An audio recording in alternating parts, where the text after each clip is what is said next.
Saudara, sebuah warung Madura yang menjual bensin eceran terbakar di Mertajasa Bangkalan, Jawa Timur Sabtu malam. Dua sepeda motor yang berada di dekat warung juga ludes terbakar. Warga di sekitar TKP panik karena kobaran api sangat besar. Warga di kawasan menuju Pesarean Syaikona Holil, Bangkalan panik karena api tiba-tiba membesar dan membakar sebuah warung yang menjual kebutuhan sehari-hari atau lebih dikenal dengan sebutan warung Madura. Petugas pemadam kebakaran yang tiba di lokasi langsung melakukan pemadaman karena api masih berkobar membakar warung dan dua sepeda motor. Api akhirnya berhasil dipadamkan 1 jam kemudian.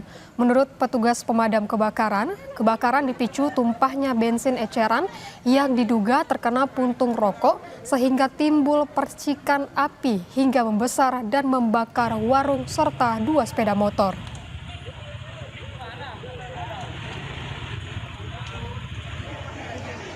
Gudang sekaligus tempat produksi mebel dan kerajinan berbahan kayu terbakar hebat di Klaten, Jawa Tengah. Kebakaran diduga terjadi akibat puntung rokok yang membakar sisa kayu gergaji hingga menghanguskan sebesar 60% bangunan. Dalam video amatir warga, api membakar hebat sebuah gudang sekaligus tempat produksi mebel dan kerajinan berbahan kayu di Desa Jambu Kulon, Kecamatan Caper, Kabupaten Klaten, Sabtu malam. Banyaknya bahan kayu yang mudah terbakar mengakibatkan kobaran api cepat membesar. Polisi menjelaskan kebakaran diduga dari puntung rokok yang menyambar sisa kayu atau serbuk gergaji.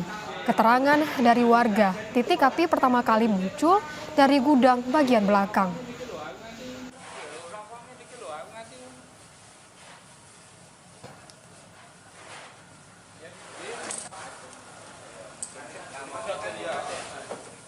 Sorotan lainnya, saudara, diwarnai tembakan peringatan. Dua kurir sabu ditangkap Direktorat Tindak Pidana Narkoba Bareskrim Polri di Jalan Utama Desa Sebau, Kabupaten Bengkalis, Riau, Sabtu malam. Dari hasil penyidikan, kedua kurir ini ternyata dikendalikan oleh seorang narapidana narkotika di Lapas Kelas 2A Bengkalis, Riau.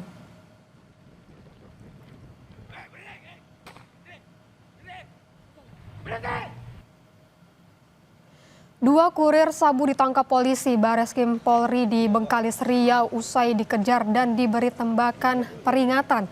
Dari tangan keduanya disita 10 kg sabu asal Malaysia yang akan dikirim ke Palembang atas perintah narapidana narkotika Uncle J. Penggeledahan di Lapas Kelas 2A Bengkalis tak membuahkan hasil karena ponsel yang digunakan transaksi dibuang ke septic tank. Uncle J sebelumnya juga terlibat kasus penyeludupan 20 kg sabu pada Februari 2025.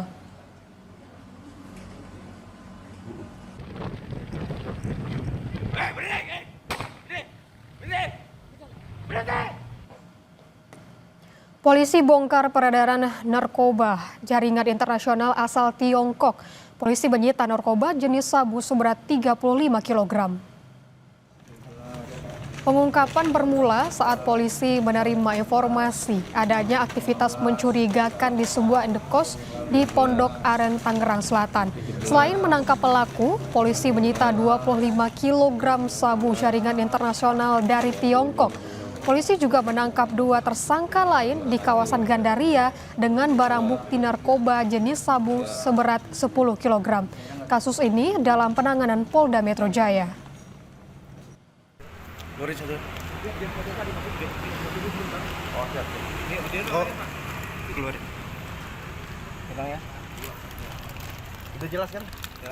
Dengan menangkap 3 orang tersangka dengan inisial ADR, DM, dan MM.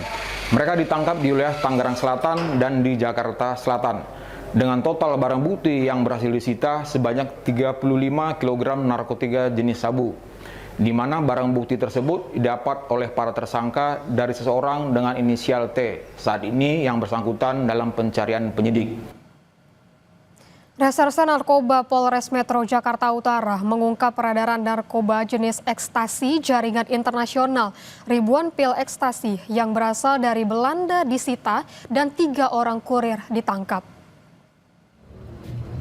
Modus para tersangka mengedarkan barang haram ke wilayah Jawa dengan menggunakan jasa ekspedisi.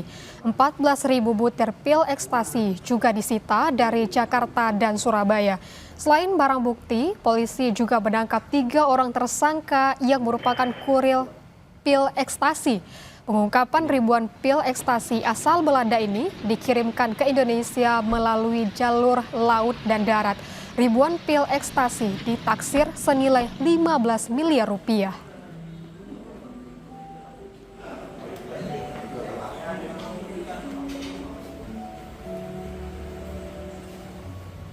Menangkap sekitar 5.000 ekstasi di wilayah kita.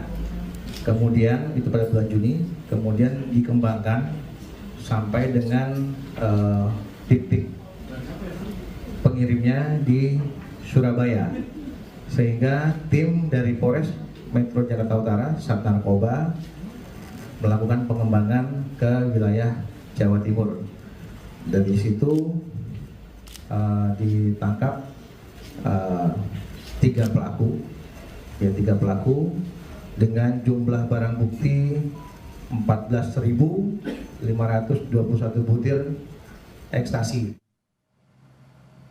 Saudara, di balik peringatan Hari Buruh yang kita laksanakan setiap tanggal 1 Mei, ada jejak perjuangan seorang buruh perempuan yang berani bersuara dan menolak tunduk pada ketidakadilan bagi kelas pekerja. Dialah Marsinah, pejuang buruh yang dibunuh. Seperti apa kiprah Marsinah? Kita saksikan bersama.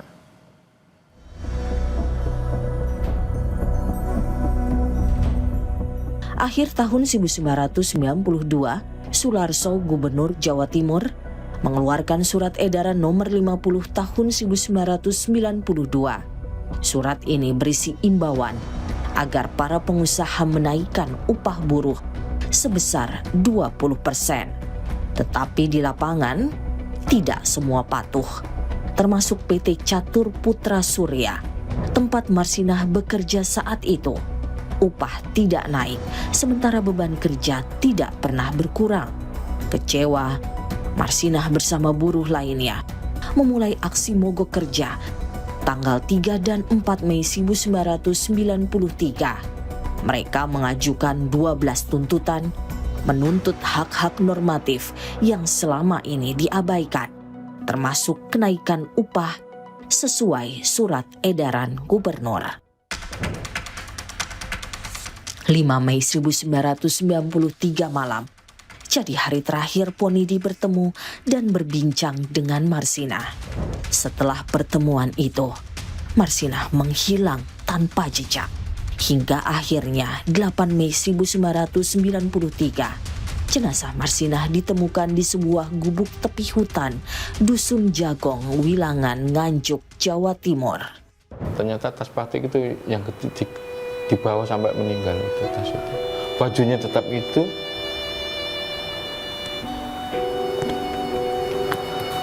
Ini masih tetap. Surat panggilan saya masih.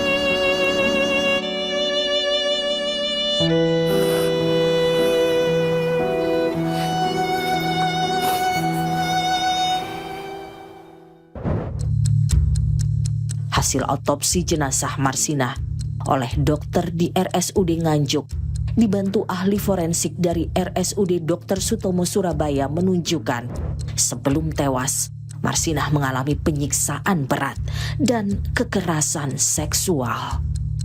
Mana saya langsung, ini jelas ada hubungannya dengan demonya di pabrik. Kalau hanya dari teman, tidak mungkin sampai terbunuh. Itu adik saya. Sayangnya perjuangan buruh di negeri ini tidak selalu berbuah manis. Beberapa bahkan harus dibayar dengan nyawa. Sehingga memang nyaris selama masa Orde Baru itu pemogokan buruh itu sangat kecil terjadi. Sehingga bisa dikatakan kematian Marsinah itu ya menjadi martir ya untuk perbaikan nasib kaum buruh di Indonesia. Hingga kini siapa dalang pembunuhan Marsinah masih jadi misteri. Katakanlah oke, Pak Presiden mau mengangkat Marsina sebagai pahlawan buruh, akan tetapi ini harus tetap diusut, Mbak. Tokoh intelektual di balik pembunuhan kawan Marsina itu harus tetap diusut tuntas.